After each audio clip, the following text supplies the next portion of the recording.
D'autres vidéos sont disponibles. Catalogue de vidéos, classement par onglet. Lien accessible à l'endroit habituel. Que la forge soit avec toi.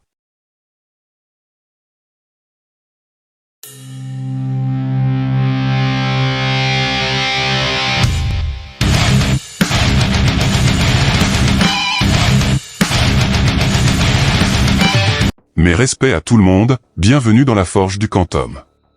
Aujourd'hui, atelier VOL numéro 10, énergie et puissance. Et on commence sans plus attendre par faire un point sur les unités, notions capitales en sciences. C'est parti.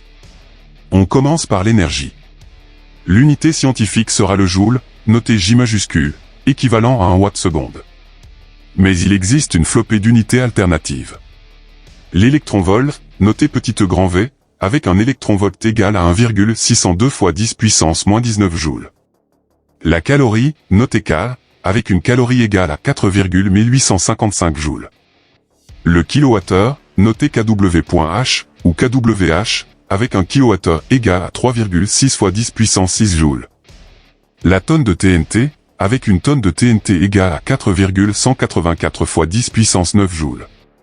La tonne équivalent pétrole, notée TEP, avec une tonne équivalent pétrole égale à 4,186 fois 10 puissance 10 joules.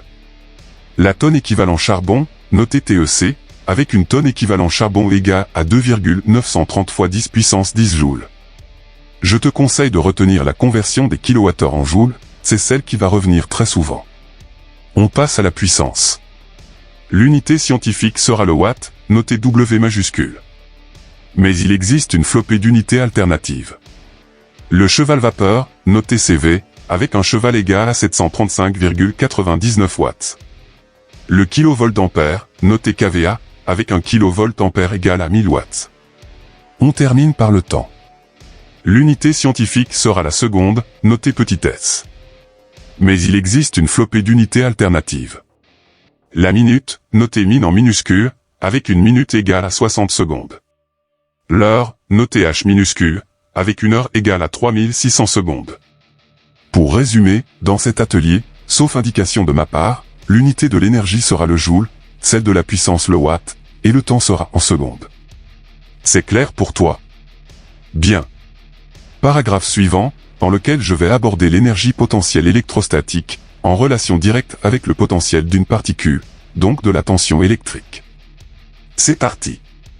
L'énergie potentielle électrostatique, ou simplement énergie électrostatique, d'une charge électrique Q, baignant dans un potentiel électrique noté grand V, est définie comme le travail à fournir pour transporter cette charge depuis l'infini jusqu'à la position voulue. Notée EPE, elle est égale à Q fois grand V, avec Q la charge de la particule en coulomb, et grand V le potentiel en volts. Sachant que la tension, notée grand U, est une différence de potentiel, qui peut être notée delta grand V, alors delta EPE, qui représente la différence d'énergie électrostatique entre deux points de l'espace, sera égale à Q fois delta grand V, soit Q fois grand U. Petite illustration à l'aide d'un court énoncé, que voici. Quel doit être le potentiel à l'emplacement d'une charge de 25,0 microcoulombs, pour que son énergie potentielle électrique soit de moins 3,50 millijoules? Pour répondre à cette question, il faut utiliser cette formule. Comme EPE est égal à Q fois grand V, alors grand V est égal à EPE sur Q. Remplacement par les valeurs numériques, et grand V sera égal à moins 1,40 fois 10 puissance 2 volts. Aussi simple que ça. Allez, un autre court énoncé pour la route. Quel travail faut-il accomplir pour déplacer, à vitesse constante, une particule chargée de 825 microcoulombs, sur une distance où la variation de potentiel est de moins 225 volts? Pour répondre à cette question, il faut utiliser cette formule. Remplacement par les valeurs numériques, je rappelle qu'un microcoulomb correspond à 10 puissance moins 6 coulombs, et delta EPE est égal à moins 0,185 625 joules, soit moins 0,186 joules avec les chiffres significatifs. Tiens, c'est vrai, je n'ai pas abordé la métrologie, ou science des mesures, sur cette chaîne. Je vais la prévoir dans mon planning de diffusion pour cette année. Il va te falloir patienter néanmoins, j'ai pas mal de boulot. Si l'on se place dans le cas où les sources générant le potentiel électrique sont distribuées dans une région bornée de l'espace, ça permet d'attribuer une valeur nulle du potentiel à l'infini. Sachant que Q est égal à I fois delta T, alors delta EPE est égal à grand U fois I fois delta T, avec I l'intensité en ampères, Q la charge en coulombs, et delta T le temps en secondes. J'y pense, je rebondis sur cette formule pour te montrer une conversion intéressante. Si je traduis ça en unités, un coulomb est égal à 1 ampère seconde. Tu sais que 3600 secondes correspondent à 1 heure, donc on peut en déduire que 3600 coulombs seront équivalents à 3600 ampères secondes. Je déplace le 3600 sur les secondes, ce qui les transforme en heures, et par conséquent, 3600 coulombs représentent 1 ampère-heure. Je te conseille de la noter quelque part dans ton cerveau, ça risque fort d'être utile sous peu, bien plus tôt que ce que tu penses. Paragraphe suivant, on passe à la puissance, paramètre électrique généralement indiqué sur tous les appareils que tu utilises chaque jour. C'est parti. On commence avec les dipôles de manière générale. La puissance est une grandeur indiquant l'aptitude d'un système à convertir rapidement de l'énergie. Notez P, elle sera égale à grand U fois I, avec grand U la tension appliquée, en volts, et I intensité du courant, en ampères. Et pour illustrer le propos, rien de tel qu'un petit exercice d'application qui te donnera la bonne marche à suivre. Un chauffe-eau est constitué d'un réservoir de capacité 200 litres, et d'un élément résistif chauffant, portant les indications suivantes. 2500 watts, 230 volts. Question 1. Calculer l'intensité du courant dans l'élément chauffant en fonctionnement. On sait que P est égal à grand U fois I, donc I est égal à P sur grand U. Remplacement par les valeurs numériques données dans l'énoncé. Calcul, I est égal à 10,9 ampères. Next. Question 2. Calculer la résistance de l'élément chauffant en fonctionnement. D'après la loi d'Ohm, UR est égal à R fois I, donc R est égal à grand U sur I, vu que la tension qui passe dans la résistance est celle délivrée au chauffe-eau. Remplacement par les valeurs numériques. Calcul, et R est égal à 21,1 ohm. Next. Question 3.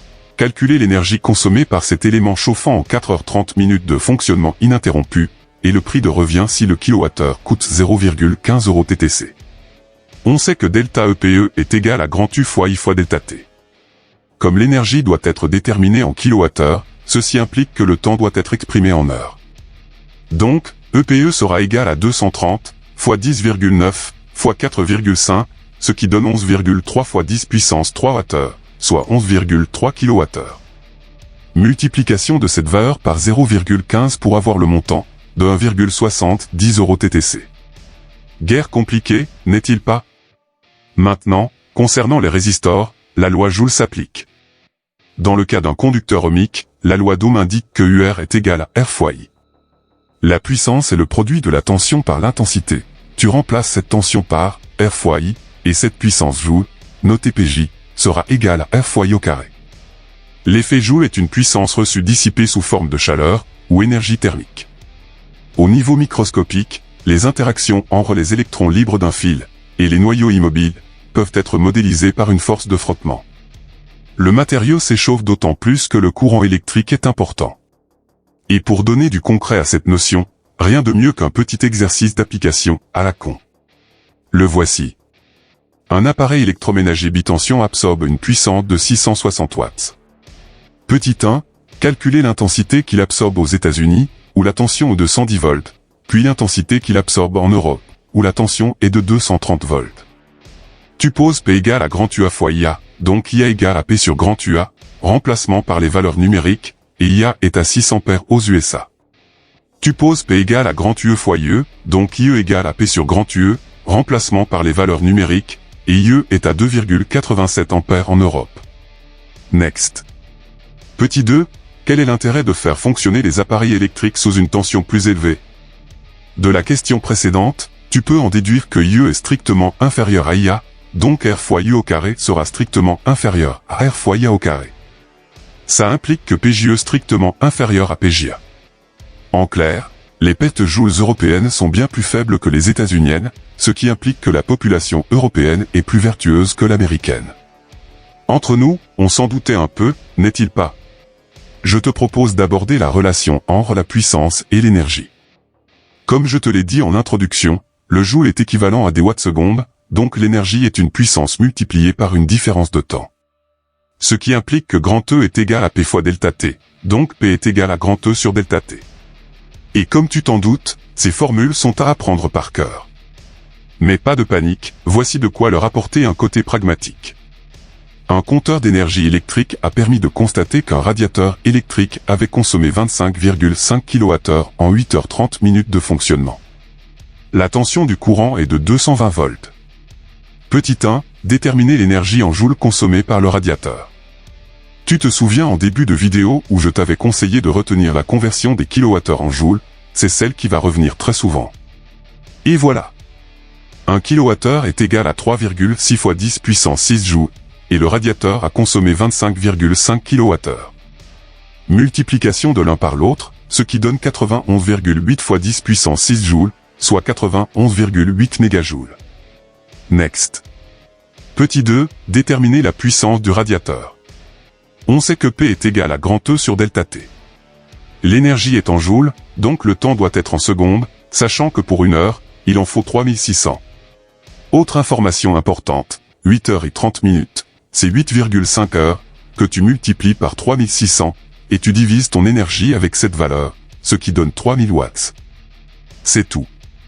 Paragraphe suivant, dans lequel je vais te parler d'une notion importante en sciences, le rendement. C'est parti. Les dipôles sont des convertisseurs d'énergie électrique en énergie mécanique, pour le moteur, lumineuse, pour l'ampoule à filament, ou la diode électroluminescente, et thermique, pour le résistor. Hormis le résistor, qui est une résistance à lui tout seul, le moteur, l'ampoule, et la diode électroluminescente, sont dotés d'une résistance interne, donc de perte par effet Joule. Quel que soit l'appareil électrique passif, moteur, ampoule ou diode, il sera branché à un générateur, ou une batterie, qui lui fournira de l'énergie. Une petite partie sera irrémédiablement transformée en chaleur, le reste sera utilisé pour alimenter la fonction première de cet appareil, c'est-à-dire un déplacement pour le moteur, ou de l'éclairage pour l'ampoule et la diode. Le rendement, notez ainsi, la lettre N avec sa jambe de droite plus longue, et se prononçant état, est le rapport de la puissance ou de l'énergie utile, sur celle fournie. État égal à PU sur PF, aussi égal à EU sur EF. Bien entendu, cette formule est à apprendre par cœur. La puissance ou énergie utile, est celle qui a été utilisée pour être transformée en lumière, ou en mouvement, en fonction de ton dipôle passif.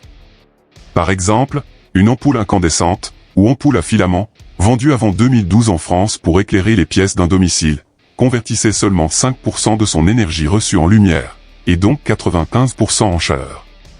Certes, en hiver, ta lampe de bureau servait de chauffage d'appoint, la température du bulbe en verre pouvant atteindre les 300 degrés Celsius. Mais si elle venait à s'éteindre brutalement, soit il fallait avoir la patience d'attendre son refroidissement pour la changer, soit se munir d'une manique, appelée aussi gant manique, main, pâte à four, main chaude, ou mitaine de four, pour éviter une brûlure au 3e degré. De nos jours, avec les ampoules LED, non seulement elles convertissent 80% de l'énergie reçue en lumière, donc seulement 20% en chaleur, mais pour une puissance plus faible par rapport aux incandescentes, leur éclairage est bien meilleur. Certes, elles sont bien plus chères, mais leur durée de vie est d'en moyenne 40 000 heures, soit 4 ans et demi en fonctionnement continu, contre seulement 1000 heures pour la première, soit 42 jours en fonctionnement continu. Bref, les LED sont mieux. Pour terminer, je te propose un petit exercice pour rendre concret cette notion de rendement quelque peu abstraite. Le voici. La puissance absorbée par une perceuse électropneumatique est de 450 watts. Sur sa plaque signalétique, on peut lire les caractéristiques suivantes. Tension, 230 volts, intensité absorbée, 2,2 ampères. Petit 1, calculer en joules l'énergie absorbée lors d'un fonctionnement de 5 minutes. On a une tension, une intensité, et un temps, 5 minutes. Donc la formule à employer est la suivante. E égale à U, fois I, fois delta T. U en volts, I en ampères, et delta T en secondes.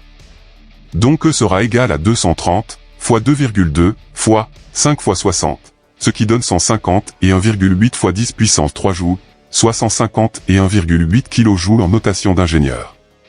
Next. Petit 2, sachant que le rendement est de 90%, calculez la puissance utile de la perceuse. Par définition, état est égal à PU sur PF, donc PU est égal à état fois PF. 90%, c'est 90 sur 100, donc 0,9, ce qui implique que PU est égal à 405 watts. Next. Petit 3, déterminer la puissance perdue, notée PP, par la perceuse. On sait que la puissance utile est de 405 watts. Or, la puissance fournie est égale à la puissance utile, plus la puissance perdue, par effet Joule, ou par frottement mécanique. Donc, PP est égal à PF moins PU, calcul, et le résultat est de 45 watts. Next. Petit 4, on admet que la puissance perdue n'est dissipée que par effet Joule. Calculer la résistance de l'enroulement du moteur, arrondir le résultat à 0,1 ohm. Si tu ne sais pas ce qu'est un enroulement de moteur, je te conseille de consulter l'atelier VOL numéro 6, son lien est dans la description. Catalogue de vidéos, onglet Volta. On sait que PP est égal à 45 watts. Or, d'après l'énoncé, PP est égal à PJ, égal à R fois I au carré. Donc R égale à PP sur I au carré. Remplacement par les valeurs numériques, calcul, et R égale à 9,3 ohms. Et c'est tout. L'atelier est désormais terminé. Tu as des questions? Tu veux un complément d'information? Rejoins-moi dans l'espace commentaire. Le cours complet en PDF, librement téléchargeable, est disponible dans la description de cette vidéo. Je t'ai mis à disposition des exercices à forger, leurs liens sont aussi disponibles en description. Prochaine vidéo sur l'enclume. Que la forge soit avec toi. Stay tuned. Tchuss.